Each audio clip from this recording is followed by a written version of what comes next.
Villages जो disputed है उनको छोड़ के बाकी तरफ कुछ भी क्या तो कुछ दिक्कत नहीं है। यहाँ पे कन्नड़ा के साथ मराठी लैंग्वेज को उतना स्थान दीजिए, ऐसा रिक्वेस्ट है। पहले कैसे था, अभी क्या हो गया है? वो कॉरपोरेशन में मराठी और कन्नड़ा दोनों लैंग्वेजेस में सब साइन बोर्ड्स थे, तो लास्ट वीक पूरे निकाल के फेंके।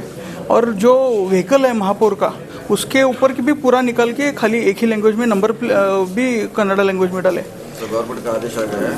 हाँ, आया होगा।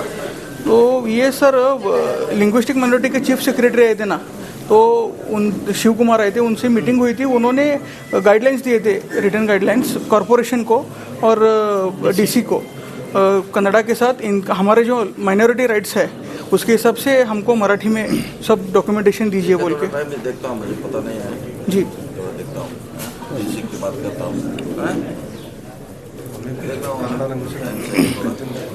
पता नहीं इसके बारे में। जी अभी सभी चेंज हो गया है जी, ये प्राधिकरण का मीटिंग है, उतना ही। हमारी दिक्कत क्या है, ये 865 जो क्लेम्ड विलेजेस है डिस्प्यूटेड, वहाँ छोड़ के बाकी सब 100% की तो भी कुछ दिक्कत नहीं है सर। ये जब तक सुप्रीम कोर्ट में मैटर पेंडिंग है तब तक यहाँ पे कन्नड़ा लैंग्वेज के साथ मराठी दीजिए, उतना ही रिक्वेस्ट था। ठीक है, देखता हूँ। और एक सर अभी सेंट्रल गवर्नमेंट के होम मिनिस्टर बात कर रहे हैं, सगळे अप्लिकेशन इंग्लिश। ಬೆಳಗಾವಿ ಮಹಾನಗರದಲ್ಲಿ ಕನ್ನಡವನ್ನು ಆಡಳಿತದಲ್ಲಿ ಜಾರಿ ತರುವ ಸಂಬಂಧ ಇತ್ತೀಚೆಗೆ ಕನ್ನಡ ಅಭಿವೃದ್ಧಿ ಪ್ರಾಧಿಕಾರ ಅಧ್ಯಕ್ಷರಾದಂಥ ಡಾಕ್ಟರ್ ಪುರುಷೋತ್ತಮ ಬಿಳಿಮೇಲೆ ಅವರು ನಾನು ಸೇರಿ ಅನೇಕ ಸಭೆಗಳನ್ನು ಇಲ್ಲಿ ಮಾಡಿದ್ದೇವೆ. ಇದರಿಂದ ಅಸಮಾಧಾನಗೊಂಡ ನನ್ನ MES ಮಿತ್ರರು ನಿನ್ನೆ ಗೋಕಾಕ್ ಹೋಗಿ ಜಿಲ್ಲಾ ಉಸ್ತುವಾರಿ ಸಚಿವರಾದಂಥ ಶ್ರೀ ಸತೀಶ್ ಜಾರಕಿಹೊಳಿ ಭೇಟಿಯಾಗಿದ್ದಾರೆ. ಇಲ್ಲಿ ಕನ್ನಡ ಕಡ್ಡಾಯ ಮಾಡಿದರು ಅಂತೇಳಿ ಆಕ್ರೋಶ ವ್ಯಕ್ತಪಡಿಸಿದ್ದಾರೆ.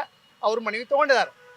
ನಾವು ಕರ್ನಾಟಕದಲ್ಲಿ ಮಾಡಿದ್ದು ಪ್ರತಿಯೊಂದು ನಾಮಫಲಕದಲ್ಲಿ 60% ಕನ್ನಡ ಇರಬೇಕು, 40% ಯಾವುದೇ ಭಾಷೆ ಬಳಸಿಕೊಡ್ರಿ ಅಂತ ನಾವು ಸ್ಪಷ್ಟವಾಗಿ ಕಾನೂನು ಮಾಡಿದ್ದೇವೆ. ಈ ಕಾನೂನಿನಿಂದ ಬೆಳಗಾವಿಗೆ ಒಟ್ಟು ವಿನಾಯಿತಿ ಕೊಡಲಿಕ್ಕೆ ಸಾಧ್ಯ ಇಲ್ಲ. ಈ ವಿಷಯದಲ್ಲಿ ಮಹಾನಗರ ಪಾಲಿಕೆಯಲ್ಲಿ 10ನೇ ತಾರೀಕು ಮಾಡಿದಂಥ ಮೀಟಿಂಗ್ನಲ್ಲಿ ಸ್ಪಷ್ಟವಾಗಿ ಹೇಳಿದ್ದೇವೆ. ಅವರು MES ಅವರಿಗೆ ಒಂದೇನೋ ವಿಷಯ ಬೇಕಾಗೈತಿ ಅಂತ ತೊಗೊಂಡು ಹೋಗಿದ್ದಾರೆ.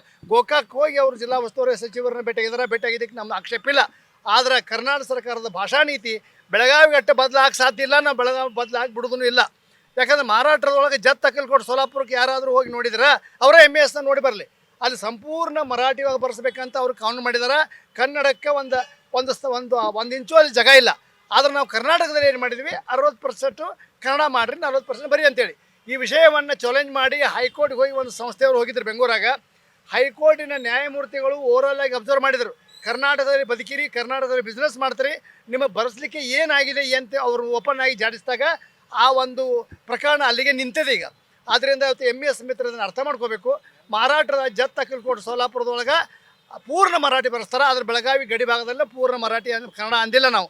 ಅದಕ್ಕೆ ಈ ಸಂದರ್ಭದಲ್ಲಿ ಕರ್ನಾಟಕ ಸರ್ಕಾರ, ಜಿಲ್ಲಾ ಮಂತ್ರಿಗಳಿರ್ಬೋದು, ಮುಖ್ಯಮಂತ್ರಿ ಇರ್ಬೋದು, ಕನ್ನಡ ಅಭಿವೃದ್ಧಿ ಪ್ರಾಧಿಕಾರ ಅಧ್ಯಕ್ಷ ಇರ್ಬೋದು, ಇವರು ಯಾವುದೇ ಒತ್ತಡಕ್ಕೆ ಮಣಿಲಾರ್ದ ಕರ್ನಾಟಕದ ಭಾಷಾ ನೀತಿಯನ್ನು ಗಡಿಯಲ್ಲಿ ಜಾರಿ ತರಬೇಕು ಅಂತೇಳಿ ಒತ್ತಾಯ ಮಾಡ್ತಾ ಇದ್ದೇವೆ.